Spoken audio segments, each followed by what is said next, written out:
لو بتفكر تشتري عربية مستعملة فالفيديو ده علشانك من اوله لاخره، كل دقيقة فيه وكل ثانية اسمعها كويس علشان خاطر تستفاد. الموضوع ده مش سهل وبسيط زي ما ناس كتير فاكرة، يعتبر من اصعب القرارات اللي ممكن تاخدها وانت داخل عالم العربية. 90% من الناس بيشتروا عربيات مستعملة، و90% من اللي بيشتروا عربيات مستعملة ما عندهمش الخبرة الكافية للشراء. ده بيخليهم عرضة للنصب والاختيارات الغلط، اللي بتكلفهم فلوس واعصاب وشهور من الندم. الفيديو ده انا مش بس هحذرك من الطرق الغلط، اديك خلاصة خبرتي في الفيديو ده من اول ما تفكر تشتري لحد ما تستلم العربية. وبينا نبدأ الفيديو ونقول بسم الله. بداية، انت قدامك 3 اختيارات او 3 طرق. واحدة، انت بتشتري بخبرتك البسيطة وبحظك، وغالبا بتقع فريسة للتجار. حاجة، يا بتشتري من حد جار او صديق او قريب وبرضه انت وحظك. حاجه، تاخد حد فني معاك، حد خبره يبص لك على العربيه. والتالت حاجه ديت، انت ممكن تبقى تاخد فني معاك وتروح تبص على العربيه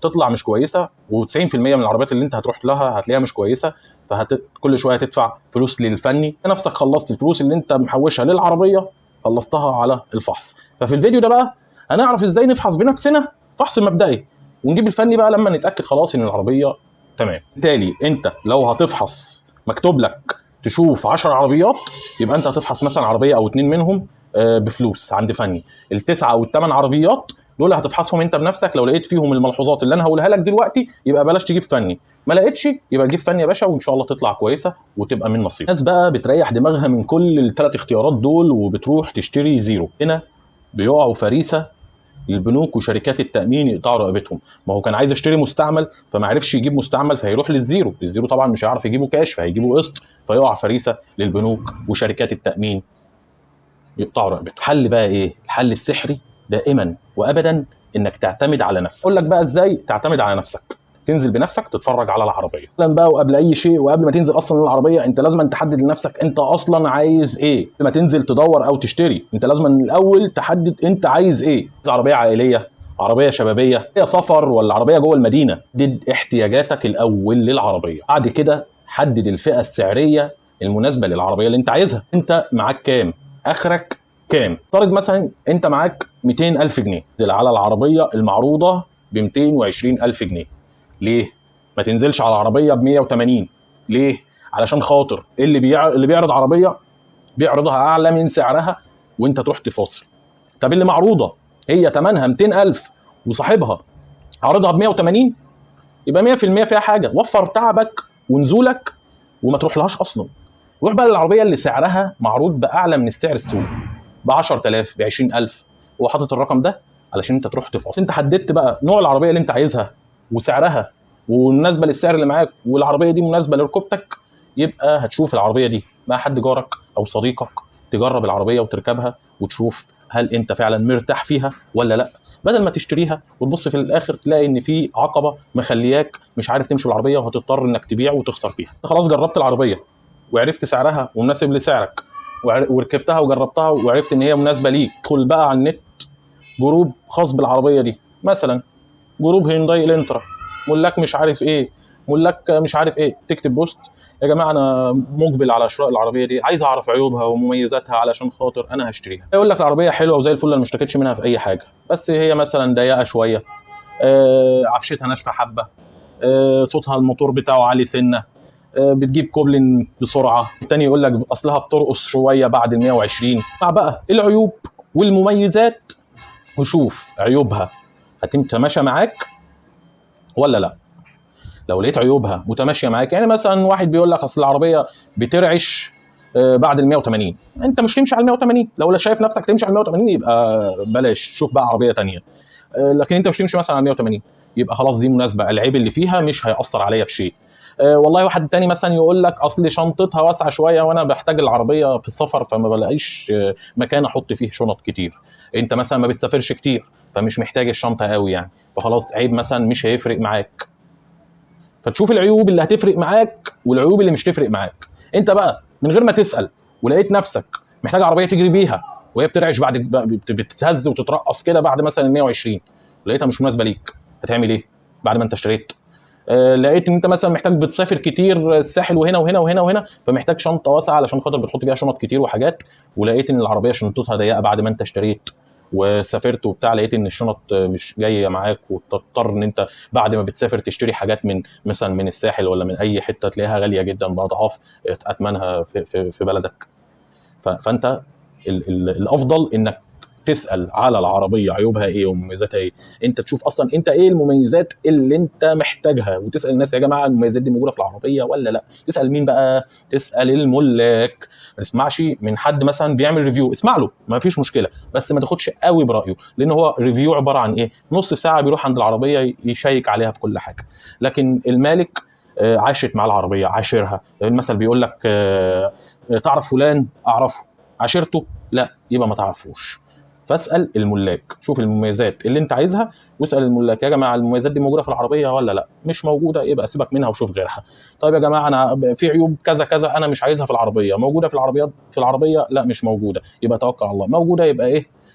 شوف عربيه غيرها. اهم نقطه بقى تاخد بالك منها وانت بتشتري عربيه مستعمله، توفر قطع الغيار في البلد اللي انت موجود فيها. قطع الغيار اهم حاجه تكون متاكد انها موجوده. يعني مثلا واحد رايح يشتري رينو كيليو وهو مثلا موجود في قريه في مش عارف فين، وهناك مفيش قطع غيار وهناك مفيش لا قطع غيار ولا فني بيشتغل في الكيليو مثلا او الميجن، هنفترض يعني افتراض. فهتنزل القاهره او صقر القريش في المعادي مخصوص كل فتره عشان تعمل صيانه للعربيه، ولا تتصل بتاجر قالوا انا عايز الكوبلين الفلاني خارجي عشان خاطر بيطقطق عندي. طيب يا باشا ابعت لي 500 جنيه على الكاش وانا هبعت لك الكوبلين، وتقعد بقى اسبوع واسبوعين وثلاثه وتبص تلاقي الرقم اتقفل، واصلا ده مش تاجر وانت جايبه من على النت كده نصاب. من الاخر تشوف العربيه دي متوفر قطع غيارها موجوده في بلدك ولا لا.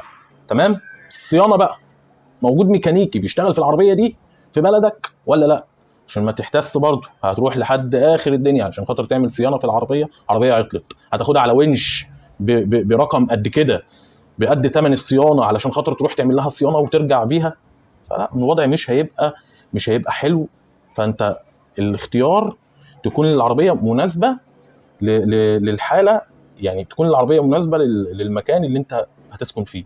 انت مثلا قاعد في مكان قريه او في اي حته وما فيهاش مثلا قطع غيار العربيه الفلانيه، يبقى بلاش اشتري العربيه دي. خلاص كده انت عرفت العربيه المناسبه ليك ومناسبه في بلدك موجود قطع غيارها وصيانه والكلام ده وسعرها مناسب ليك. خلاص كده انت عرفت العربيه اللي انت عايزها، هيونداي الجمل مثلا او اي عربيه، وهي دي المناسبه ليك في بلدك وكل حاجه. يبقى تعمل ايه؟ هتبتدي بقى تنزل وتدور. اسف لو انا بطول شويه، بس سامحوني لان الموضوع مش صغير والله انا خايف عليكم. دايما الحاله الاستثنائيه للعربيه هتلاقيها مع تاجر.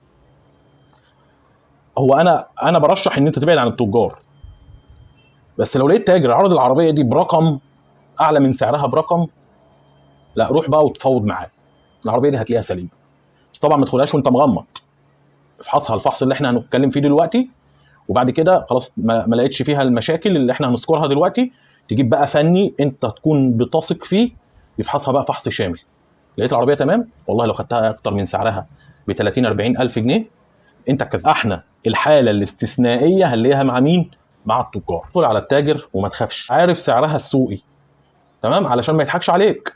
يعني مثلا هي سعرها السوقي 200,000 هو عارضها ب 240 مثلا 250، طالع 50,000 جنيه، عايز يكسب 50,000 جنيه مثلا. هو تلاقيه اصلا شاريها باقل من كده، بس هنفترض ان هو ايه سعرها السوقي 200,000 وهو بيبيعها ب 250، عايز يكسب 50,000 جنيه. مش حرام، مش مشكله، اكسبك يا باشا 50,000 جنيه، بس تكون العربيه بحاله ممتازه. خش بقى عليه ان العربيه دي سعرها كويسه وحاله كويسه ب 200,000، وانت سياده التاجر عارضها ب 250,000.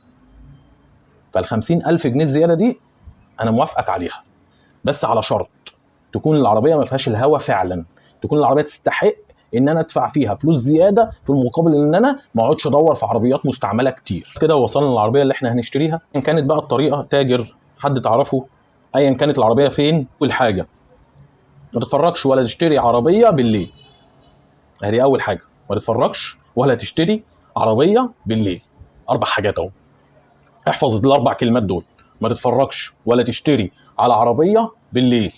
اتفقنا؟ قدام العربيه من بعيد، لف حواليها بنظره فاحصه. العربيه واقفه مظبوطه، مايله الجنب او مقلوبه لقدام او لورا. لون البوهيه، لون البوهيه موحد ولا فيه باب او رفرف او كبوت فاتح او اغمق سنه؟ ركز قوي في حكايه اللون دي. بص برضو من بعيد على جناب العربيه، عدل ولا معوج كده ومعرج؟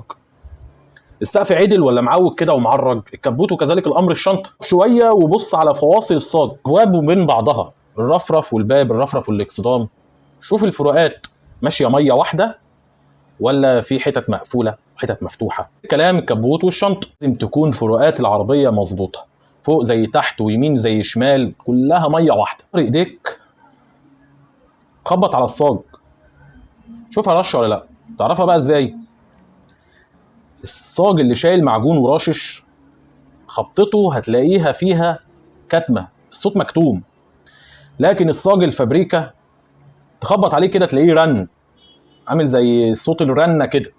لكن اللي راشش وفيه معجون هتلاقيه الصوت ما بيرنش، مكتوم. بص على فرده الكاوتش، تاريخ الانتاج قديم ولا جديد؟ الاسف بتاع الفردة الكاوتش متآكل ولا جديد؟ لو فيه تآكل بسوى واحد ولا في حتت متآكله وحتت لا؟ حتت متآكله وحتت لا، تعرف على طول ان فيه مشاكل كتيره قوي في العفشه. هتشتري عربيه كاوتشها مفلق، كل فرده من نوع، تبقى مع واحد جايف ابعد عنه. مع تاجر جايف برضو اخد كاوتشها الجديد وحط لها كاوتش معفن، فده برضو ابعد عنه. احنا خلصنا المعاينه الخارجيه، هنبص بقى في قلب العربيه. افتح الكبوت، بص على صدر العربيه، هو الصدر الصاج اللي في مقدمه العربيه، شايل الفوانيس والريداتير كده معرج او فيه اثار دقدقه او خبط على مسامير اطرافه محلوله قبل كده، اتضرب فيها مفتاح قبل كده. بص على الفوانيس، القواعد بتاعت الفوانيس ملحمه ولا مكسره ولا سليمه. حاجه تبص على صدر العربيه ده كويس، لان الخبطه في الوش بتعلم. كلام امثال والله، فعلا في العربيات الخبطه في الوش بتعلم. معظم العربيات اللي احنا بنشتريها عربيات الات جر امامي، فلما تشتري عربيه مش فيها مشاكل في خبطه من قدام هتهلك معاك عفشه وكاوتش، والعربيه مش تبقى متزنه معاك وهتبقى ليله سودة ساعات. تحت وش العربيه الصدر اللي احنا كنا بنتكلم عليه ده، انزل تحتها. بيصلح او بيخبي حاجه، بيصلح من فوق وما بيهتمش قوي من تحت، فمن هنا هتقفش المشكله لو فيه مشكله.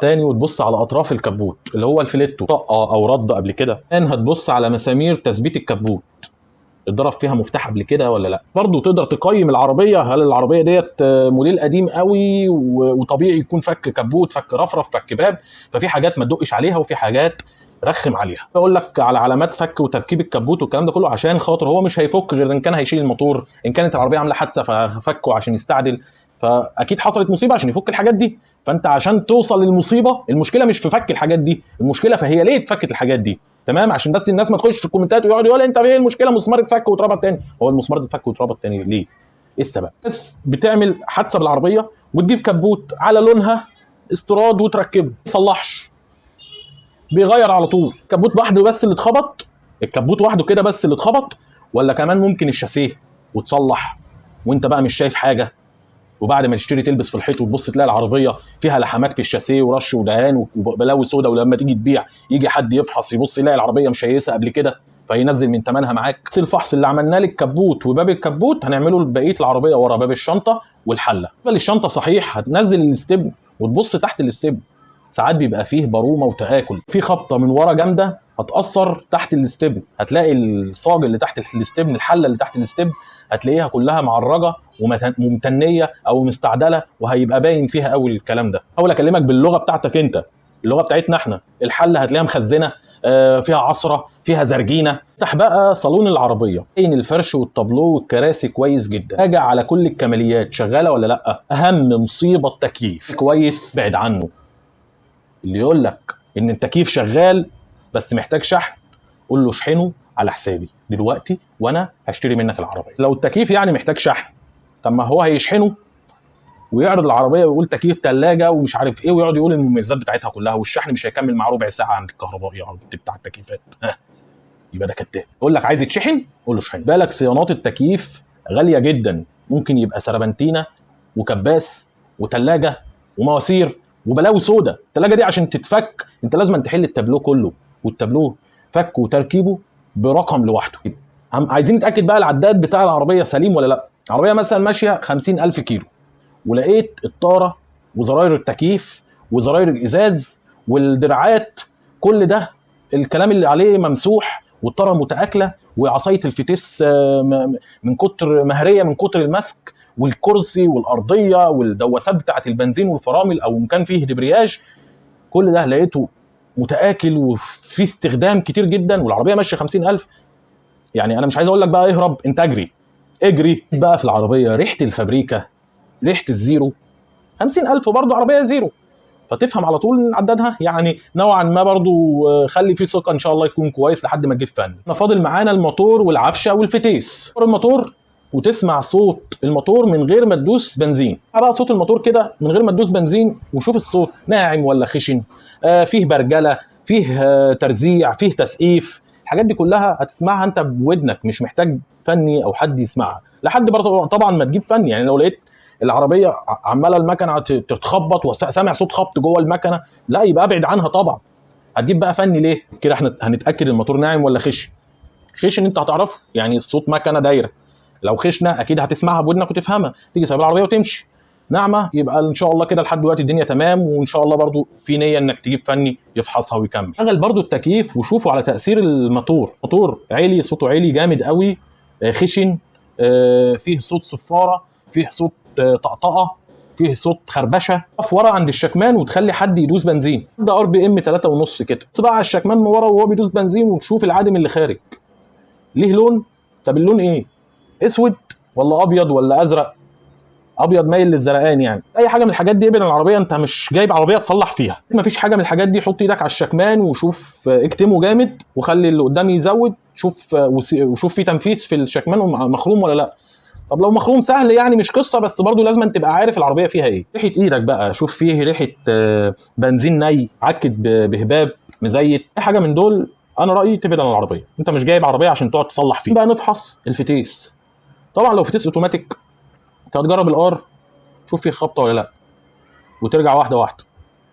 اول هتجيب الار مفيش خبطه، تيجي شايل رجلك من على الفرامل، العربيه هترجع لوحدها واحده واحده. تيجي انت مزود سنه بسيطه، بترجع الدنيا تمام. تيجي موقف وجايب الدي وتشوف في خبطه ولا لا. مفيش خبطه، هتطلع لقدام وتمشي تجرب بقى كل الغيارات بتاعت العربيه كلها، وتتابع RPM من العربيه. ما تصرخش علشان تنقل، لا تكون المكنه ناعمه، ما تعديش RPM 2.5 وتيجي نقله، ما تعديش RPM 2.5 وتيجي نقله، حسب طبعا نوع العربيه. بس اهم حاجه صوت العربيه ما يعلاش جامد والعربيه مش قادره تنقل ومره واحده تيجي نقله. تمام، لقيت النقله فيها خبطه، ماشي برضو دي كده مشكله.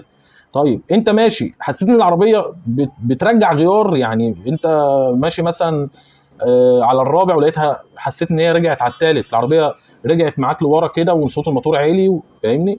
فكل ده يدلك على حاله الفتيس، ده الاوتوماتيك. اول بقى والعربيه صالونسيه هتدوس دبرياج للاخر مع صوت الموتور، شوفوا اختلف مع الدبرياج او من غير الدبرياج.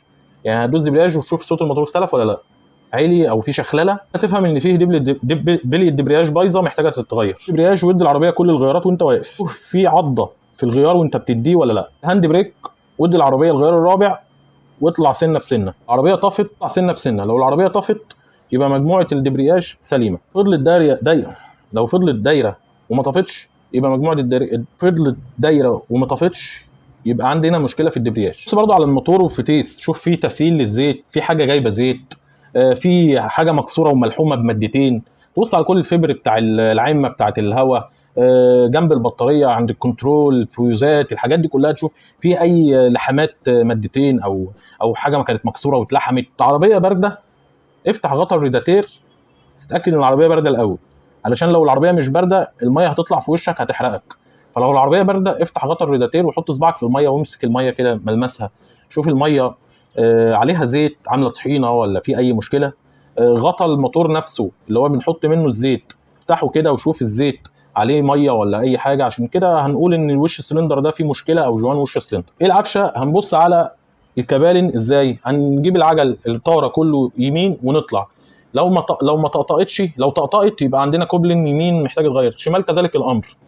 هتمشي بالعربيه بالراحه، وتيجي عند الحتت اللي هي فيها طوب صغير وتشوف في طقطقه او خبط في العربيه ولا لا. ده وانت طافي الكاسيت ومركز كده مع الصوت واحده واحده. انت واقف بقى هز الطاره يمين على الاخر واحده واحده، قصدي مش يمين على الاخر، واحده واحده، شمال ويمين بس بالراحه. لو حسيت ان فيه صوت طقه وانت بتلف كده، فهم ان في عندك مشكله في علبه الدركسيون. كده خلصنا بقى العربيه، يعني فحص مبدئي لحد ما تجيب فني يبص على العربيه. كده خلاص خلصنا ونجيب الفني. برضو لا، شوف برضو التوكيلات، لو في توكيلات راجع اسم المالك بتاع العربيه اللي موجود في الرخصه مع اسم المشتري اللي هو الاولاني، التوكيل الاولاني والتوكيل الثاني، شوف كل التوكيلات وراجع كل الورق قانوني ولا فيه اي لعب ومشاكل. تطلع رقم الشاسيه ورقم الموتور وتطابقهم بالارقام اللي موجوده في الرخصه. لقيتهم بقى مختلفين تفهم ان في مشكله، يبقى هنشوف عربيه غيرها. لقيتهم متطابقين يبقى الحمد لله الدنيا كده تمام. هنعرف منين بقى رقم الشاسيه ورقم الموتور؟ والله انت وانت واقف قدام العربيه تفتح اليوتيوب، انا العربيه الفلانيه رقم الشاسيه فين، العربيه الفلانيه رقم الموتور فين،